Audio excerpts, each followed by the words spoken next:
At a darkened night, or at the very least we can call morning, Juan Guiado walks out into the street, flanked by security personnel, flushed with cash and confidence by his superpower, the United States. And he screams as loud as he can, "Revolution! Come out of your apartments! Leave your cars alone! Leave your women alone! Stop drinking your cappuccino! Come into the streets! And we're going to rise up against the brutal, dictating tyrant, Maduro. Join me." And he waits. A cat meows. A dog barks. A cricket chirps in wonder. But he did not get that uprising. This is only the tip of a sad, in this case, entirely internationally, brutally humiliating chapter in Americans' intervention into South America. Mehdi Hassan gets to get his hands on the representative to failed interim fake president Juan Guaido, and gets to ask her questions on the history of the United States in the region, the history currently of what the United States has been doing around the world, and gets to put those questions to her. And she utterly and entirely falls apart. Welcome to the Soapbox.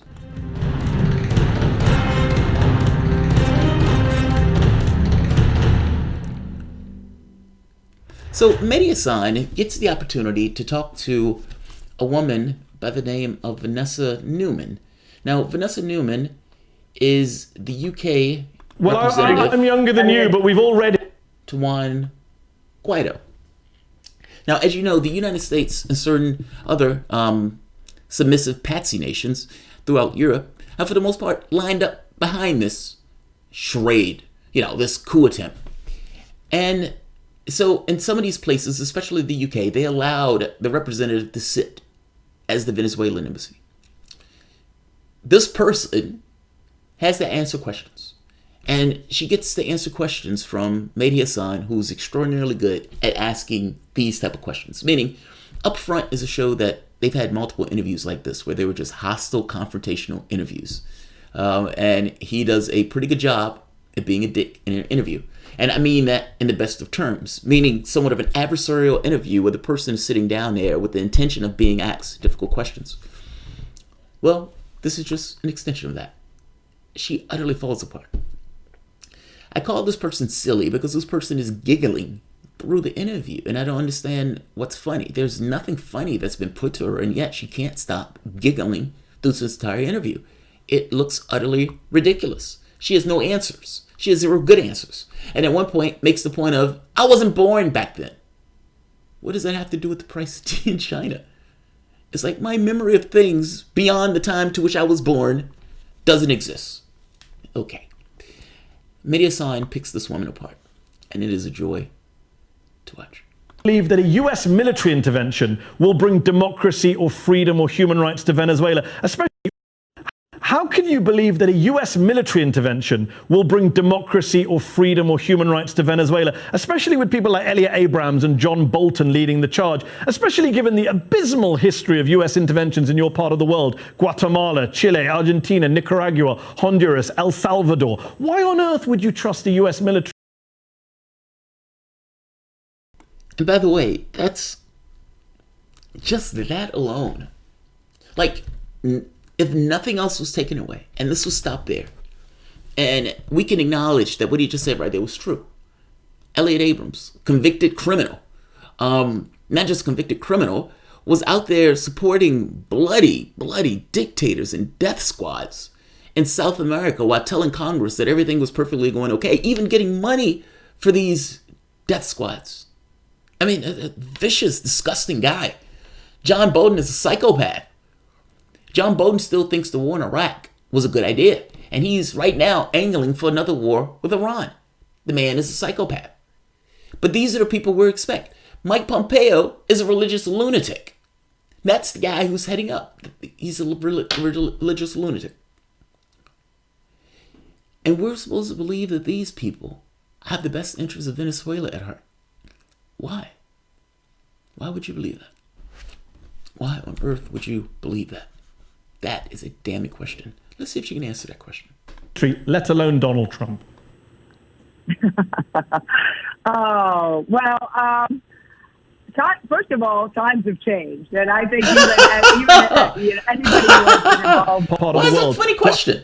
Why is that a funny question? How on earth is that a funny question? 40,000 of your people have died. Why is that a funny question? Why do you think these psychopaths have the best interests of your country at heart? With a track record where we were supporting bloody, brutal, vicious dictators in these various countries, when we're toppling governments in these countries. Why do you believe that a country that was responsible for this, let alone the cast of characters that they were putting involved, psychopaths and criminals, why do you believe that they have the best interests of Venezuela at heart? Why is that a funny question? Listen to this. Guatemala, Chile, Argentina, Nicaragua, Honduras, El Salvador. Why on earth would you trust the US military, let alone Donald Trump? Oh, well, Why is that funny? First of all, times have changed. And I think even anybody who has been involved in Latin America since the 1970s, I think, A, the continent has changed. B, the attitude of the United States to the region has changed.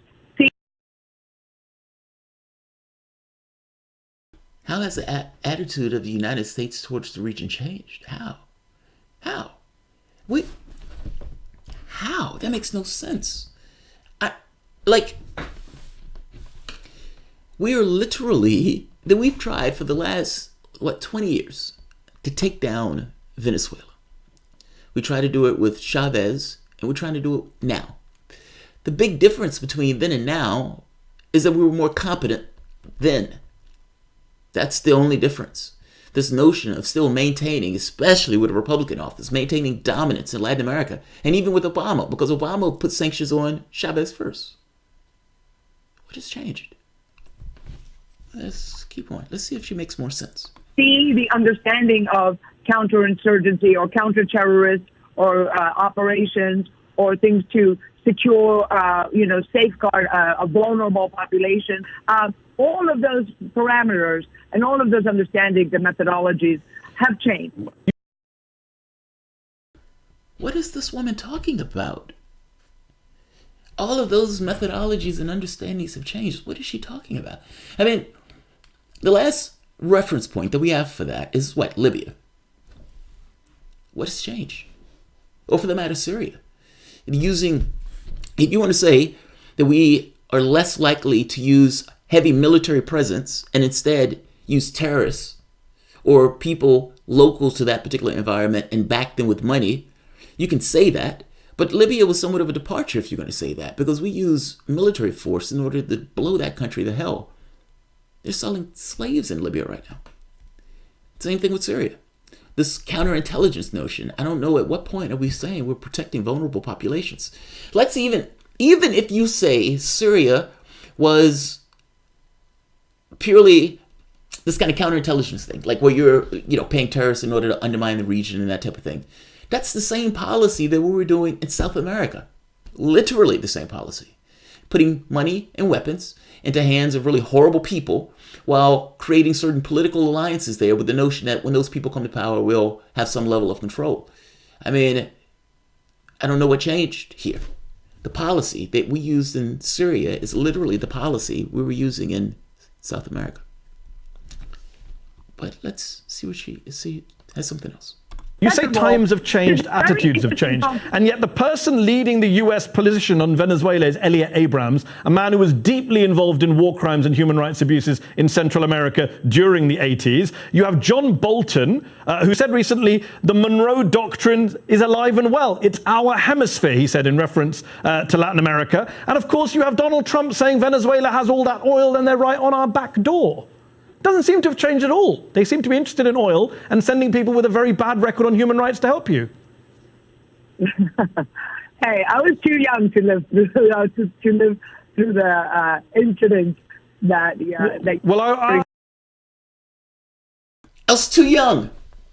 I wasn't born then, man.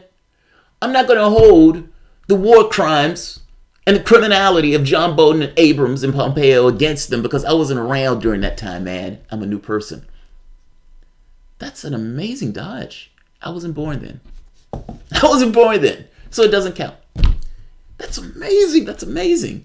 I'm younger than you, but we've all read history. Elliot Abrams was responsible for massive war crimes in El Salvador and elsewhere in the 1980s. He's now the man you trust to bring democracy to Venezuela? Seriously?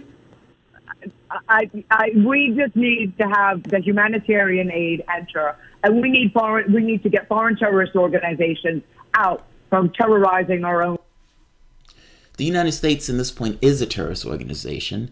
Juan Guaido is treasonous, literally, at this point. He's working with a foreign power in order to usurp the government or to topple the government of Venezuela.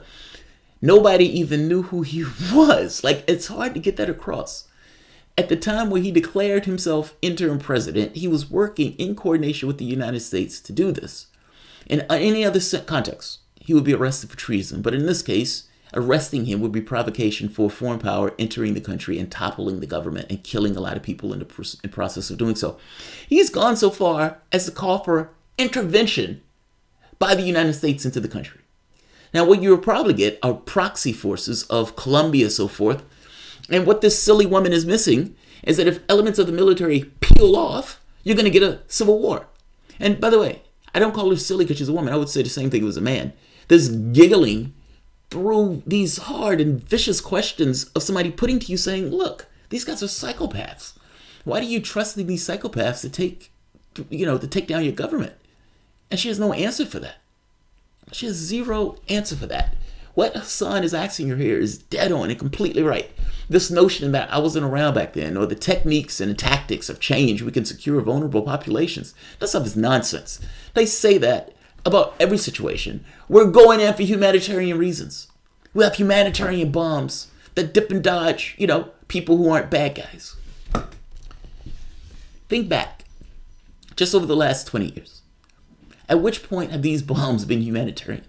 At which point have chaos, havoc, and utter fires not ensued based on this intervention? And ask this basic question of, do you really want the United States to take this role of policeman of the world and topple governments that it doesn't particularly like? It's not even policemen at that point. It's just outright predatory behavior to get their hands on resources of that state. You're spending $1 trillion on your military budget. Is this really what you want that budget used for? And even if you take out the money element, the people who get involved in the military with this notion that they're doing so to protect U.S. interests. I understand that a lot of people get into the military because they're broke and poor and so forth, and they need funds and resources, and they kill for dollars. But in this case, there are a lot of people who get in because they philosophically believe in this notion that I want to protect the best interests of the country. I want to be a protector. I want to fight for the interests of the country. We are engaging in predatory behavior. This is not the Department of Defense. This is the Department of War. We are literally trying to topple another government. Is that really what you want the resources of this country used for? That's a fundamental question, man. And I ask that question because when people get skittish about this notion that we were paying terrorists to undermine governments, or that we're putting putting money and weapons into the hands of guys with thick necks and long beards, and telling them go do chaos because we wanted to topple a government. Her notion that the United States has changed in the way that it regards its foreign policy is utter lunacy. We were doing the same things back then, getting people who are pliable with cash to U.S. interests, putting money in their hands, putting money in the hands of warlords, terrorists, to topple governments we didn't particularly like. You may say the color of it has changed slightly, meaning the tenor, the how it's done. But let's be very clear, still barbaric. And we're still talking about taking down governments of other countries. Not because they're a threat to us, by the way. Not because they're doing anything to us, by the way. But because either of what they have or for geopolitical interests. Any corporate interests or geopolitical interests in an intermeaning intercession of these two things. I'll end this here. He's her alive in this interview, and it's quick, so let me play it one more time. Her giggling is aggravating to me. Is it just me? You're talking about thousands of people losing their lives because of the sanctions that we've put on that country. And she's acting as if this is awesome. And when presented with this notion of, why do you believe? What do you know that we don't? Given the historical record of the United States in South America, and even the record of the United States in the Middle East. What don't you know? Why are you okay with this level of chaos, havoc, harm, humanitarian disaster? Come into your country by screaming that you want intervention. She giggles her way through this, and this is entirely aggravating to me. Human rights to Venezuela, especially with people like Elliot Abrams and John Bolton leading the charge, especially given the abysmal history of US interventions in your part of the world: Guatemala, Chile, Argentina, Nicaragua, Honduras, El Salvador. Why on earth would you trust the US military, let alone Donald Trump?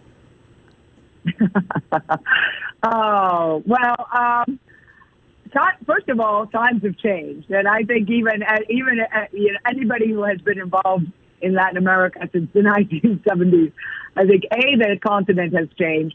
B,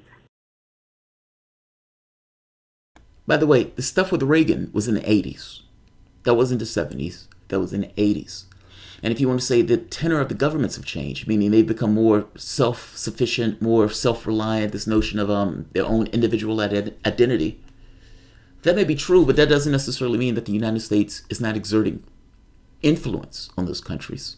We can look at Ecuador and what was taking place with Julian Assange. That's one case. And now we're looking at Venezuela. Hell, you can even look at Cuba. And they've been trying to include Cuba into this kind of troika of terror, whatever the hell that means. John Bolton, by the way. Let's hear. The attitude of the United States to the region has changed. See the understanding of counterinsurgency or counterterrorist or operations or things to secure, safeguard a vulnerable population. All of those parameters and all of those understandings and methodologies have changed. You say times have changed, attitudes have changed, and yet the person leading the US position on Venezuela is Elliot Abrams, a man who was deeply involved in war crimes and human rights abuses in Central America during the 80s. You have John Bolton, who said recently, the Monroe Doctrine is alive and well. It's our hemisphere, he said in reference to Latin America. And of course, you have Donald Trump saying Venezuela has all that oil and they're right on our back door. Doesn't seem to have changed at all. They seem to be interested in oil and sending people with a very bad record on human rights to help you. Hey, I was too young to live. That is quite possibly the stupidest answer that I've ever heard. And I've heard people make that answer on more than one occasion. Chris Matthews on Hardball had this guy on one time, and he calls him... Chris Matthews calls the guy an appeaser, somebody calls the guy an appeaser, somebody else an appeaser. Oh, he was talking about Obama. And Chris Matthews says, you don't even know what that means. He says, what are you talking about, Chris? He says, you don't even know what that means. Where does that term come from, that he's an appeaser? Where does it come from? And he didn't know that it came from British politics. He didn't know it came from Neville Chamberlain. He didn't know any of that stuff. He was just using it because he heard other people say it. Chris Matthews entirely embarrassed the guy on TV. The guy was like, I'm too young there, Chris. I was too young to... But you're using the words. Same thing here. She's like, I'm too young for that. And he's like, but these people are there nonetheless. You're acting as if, just because you weren't born during that time, that these people's track records and past didn't exist. This is utter nonsense. It's lunacy. It's lunacy. All right, I'm going to end this because the one has gone too far. Zeggy the Chess Guy. Don't think anybody screams privilege more than a man playing dress up from a safe loft calling for bloodshed of brown people in other countries. I know, right? I know. It's like, we need to rise up. And he's, in a bunker somewhere. Yeah. Agreed, Zeggy. All right, I'm going to end this. This interview was aggravating, and it was only 2 minutes. I sat here watching this, enraged by this, and usually I'm detached from a lot of the stuff that I pay attention to. It's the giggling, I think, that gets me. It's this ha ha ha ha. It's like, but there's nothing funny here. You guys are literally trying to take down somebody else's government, and you're being a representative to this. Meaning everybody that dies in this process, to some degree, the blood is on your hands. You're part and parcel to people who are trying to explain it. I don't take a position on Maduro. It's irrelevant to me. What's relevant to me is whether or not I want my tax dollars, the military, that I am to some degree philosophically linked to, getting involved in this. And not even the military, the government itself. Even if Donald Trump doesn't send one troop, the fact that he's putting sanctions on this country, making this country miserable, and the people of that country miserable, because at the end of the day, what we're talking about are the people of Venezuela. All of this is contrived. They are no threat to us. They've lobbed no missiles at us. They've attacked not even a rowboat. And yet we're taking this action. Simultaneously, we're linked at the hip with Saudi Arabia. In one case, it was screaming, Maduro's a dictator, we need to take him down. In another case, dancing around some kind of globe that Donald Trump and the other dictator, that totalitarian religious state, loves. Not to mention the other apartheid state that we're perfectly okay with. It's fucking canard. All right, I'll end this here. Thank you, Zuggy, for your assistance to the channel. And I will see you guys probably in about 10 minutes or so. Think so. If you enjoy this content and you find yourself coming back here often, please consider supporting through PayPal or Patreon. Oh, by the way, there is additional content on Patreon from the Patron Appreciation Show. Even $1 helps, and even $1 gets you access to that content. So, thanks all.